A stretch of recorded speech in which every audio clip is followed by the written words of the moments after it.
चक्कर मारे सुखात है एकर जवानी। एटीट्यूड के चक्कर मारे सुखात है एकर जवानी। मोरे समझिन के नखरा है भारी भले चेहरा दिखत है कारी। मोरे समझिन के नखरा है भारी भले चेहरा दिखत है कारी।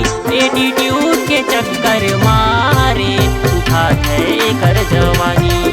एटीट्यूड के चक्कर मारे सुखात है एकर जवानी।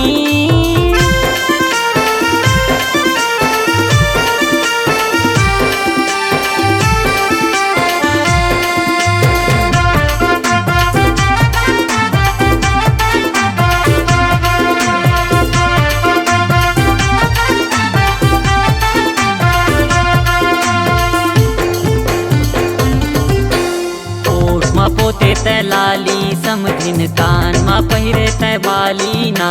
दूसर दूसर संग तैहा गुठिया के मुर्दिल मचलाए आरीना।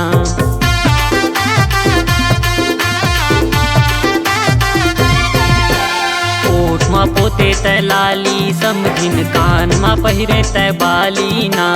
दूसर दूसर संग तैहा गुठिया के मुर्दिल मचलाए आरीना। दूसर दूसर जग तैहा गुठिया के मुर्दिल मचलाए आरीना। मोरे समझिन के नखरा है भारी भले चेहरा दिखत है कारी।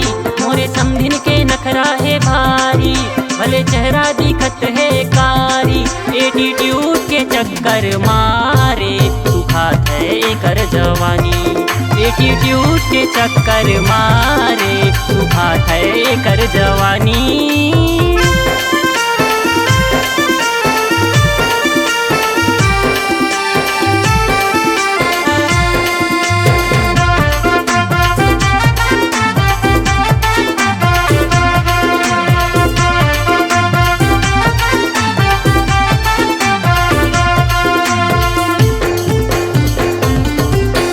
दाई दादा के तय बात नहीं मानच कर थच वो मन मानी।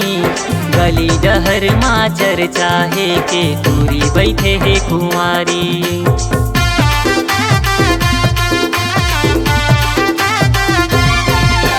दाई दादा के तय बात नहीं मानच कर थच वो मन मानी। गली डहर माँ चर्चा है के दूरी बैठे है कुंवारी। गली डहर माँ चर्चा है के दूरी बैठे है कुंवारी। मोरे समझिन के नखरा है भारी भले चेहरा दिखत है कारी। मोरे समझिन के नखरा है भारी भले चेहरा दिखत है कारी। एटीट्यूड के चक्कर मारे सुखात है एकर जवानी।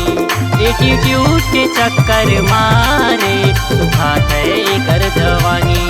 एटीट्यूड के चक्कर मारे सुखात है एकर जवानी। एटीट्यूड के चक्कर मारे सुखात है एकर जवानी। एटीट्यूड के चक्कर मारे सुखात है एकर जवानी।